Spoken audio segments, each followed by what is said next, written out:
awan ya. Awan itu kan dia nggak padat bentuknya, nggak terlalu padat. Yang padat pun bisa dipindah kok sama jin itu. Jadi gini, konsep sihir yang paling pertama kali dilatih oleh para jin itu adalah teleportasi. Kayak Yondaime Hokage itu. Iya. Jadi teleportasi itu semua jin bisa, Mas. Semua jin, makhluk-makhluk astral itu bisa pindah. Tapi untuk memindahkan nih satu barang dari satu tempat ke tempat lain itu cuma jin yang tipenya tinggi, namanya ifrit. Dijelaskan di Quran di surat An-Naml ayat 39. Qala ifritum minal jinni ana atika bihi qabla an taquma min maqamik. Berkatalah ifrit, aku bisa memindahkan singgasananya Bilqis sebelum engkau Sulaiman berdiri dari tempat dudukmu. Ini kan cepat sekali. Padahal negeri Sabak ke negeri Syam, kerajaannya Nabi Sulaiman ini jauh banget itu. Kalau kata Syekh Mutawalli Asy'ari itu 2 bulan perjalanan pergi, 2 bulan perjalanan pulang. Itu cepat banget kan berarti? Iya. Itu singgah sana aja bisa dipindah. Apalagi gelas misalnya, paku, kawat, awan yang diarak, itu bisa saja dipindahi sama mereka. Yang benar-benar menguasai ilmu kayak gitu loh ya. Sesuai dengan dia punya strata. Iya, punya strata. Nah kalau jin itu sendiri aku tahu di Islam kan ada jin yang baik, ada yang buruk. Betul ya? Betul. Kita bisa lihat ya kalau untuk yang teman-teman yang muslim bisa lihat di surat Al-Jin. Iya. Itu lengkap informasi tentang jin. Wa anna minna shalihuna wa minna duna dzalik kunna tara'iqa qidada. Bahwa sungguhnya di antara kami ada yang soleh. Soleh kan baik berarti ya. Ada yang tidak baik. Kami menempuh jalan hidup kami masing-masing. Jadi jalan hidupnya banyak. Jin juga menyembah macam-macam. Agamanya macam-macam. Iya. Ya, wa annal muslimuna wa minnal qasitun. Di antara kami ada yang berislam, menyerahkan diri kepada Tuhan, ada yang melampaui batas. Ya, di situ qasitun. Dia ingin menjadi Tuhan. Ya, faman aslama fa ulaika taharraw rasada. Siapa yang berserah diri kepada Tuhannya, dia telah menempuh jalan lurus yang terbaik. Adapun yang qasit, mereka bagi jahanam, ya, bagi neraka jahanam sebagai sebuah bahan bakarnya. Itu ada mereka juga masuk, ada penghakiman juga besok di akhirat. Semuanya ada bagiannya. Ada bagiannya. Nah kalau Khodam itu sendiri masuk jin atau bukan? Itu jin. Khodam itu kan bahasa Arab. Khodam artinya pembantu atau perewangan kalau bahasa kita kan.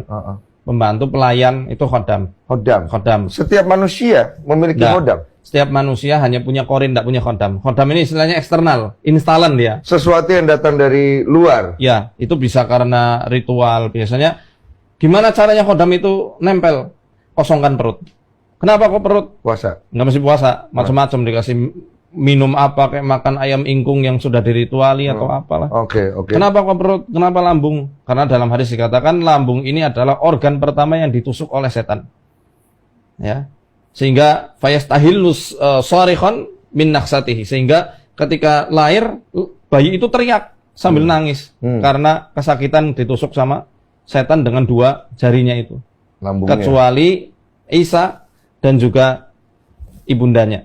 Karena dimintakan perlindungan oleh istrinya Imran, ibundanya dari Maryam atau Maria ya kalau percayanya Mas Denny ya.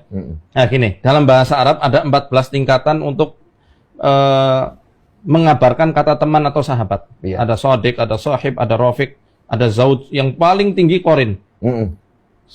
Selain korin yang 13 ini di masa-masa privasi manusia pasti akan hilang. Akan memisahkan diri. Contoh deh, sahabat sekarib apapun ketika malam pertama nggak mungkin dia ikutan dong. Enggak dong, jangan dong. Iya. Itu sahabat nggak tahu diri ya. Iya. Suami atau istri, ketika kita privasi nih, maaf ya, ketika ke toilet nggak mungkin istri atau suami ngikut. Iya, kecuali kalau memang sakit atau apa. Atau pengen melakukan hal yang tidak ya. Nah itu beda urusan juga. Iya. Tapi kalau korin Mas, dia selalu ngikuti di setiap aktivitas manusia. Selalu ada dia? Selalu ada, makanya dalam Islam itu ketika bangun tidur sampai tidur lagi, semua ada doa-doa dan zikir-zikirnya. Supaya setan nggak mendominasi. Bangun tidur, dianjurkan oleh Rasulullah bangun di sepertiga malam. Kemudian ngelakuin apa? Ada doanya ya, ada doanya. Habis itu masuk kamar mandi, ada doanya. Kenapa? Karena kamar mandi tempat nongkrongnya para jin-jin yang kafir. Dan korin nanti akan bisik-bisikan hal yang nggak senonok lah. Makanya ada doanya sebelum masuk kamar mandi, sebelum masuk toilet. Kemudian disuruh istinthar, ngirup air, kemudian dikeluarkan lagi. Kenapa? Karena kata Rasulullah, setiap malam setan itu bermalam di rongga hidung manusia. Iya. Kenapa di situ? Ya, kalau mungkin ya secara medis kan di sini banyak kelenjar-kelenjar olfaktori itu yang masuk ke sistem limbik yang ada di otak. Itu kan mempengaruhi mood manusia. Iya, dan cara berpikir kita. Cara berpikir mempengaruhi mood. Makanya kata Rasulullah, siapa yang nggak bangun malam, nggak melakukan sholat dan lain-lain, dia akan berpagi hari dalam kondisi lesu, lemah, letih, dan jiwa yang buruk, moodnya jelek. Pantes gue segar terus ya. Iya, tapi kalau rajin kayak begitu, rajin sholat, rajin ketika bangun malam itu mandi dan lain-lain, maka dia akan berbagi hari dengan rajin dan juga gagah gitu apa? Moodnya bagus. Moodnya bagus. Ya. Itu korin mas. Jadi maaf ini sampai hubungan suami istri pun dia ikutan main. Makanya ada doanya supaya nggak ikutan main dan mencampuri proses peranakannya. Ya, kayak gitu ya. Jadi korin itu nggak bisa mutus. Jadi kalau kata Rasulullah SAW, ma min mauludin, tidak ada satu manusia pun yang dilahirkan illa waqad wukila bihi qarinuhu minal jinni wa qarinu minal malaika. Kecuali telah disiapkan korin dari bangsa jin dan korin dari malaikat.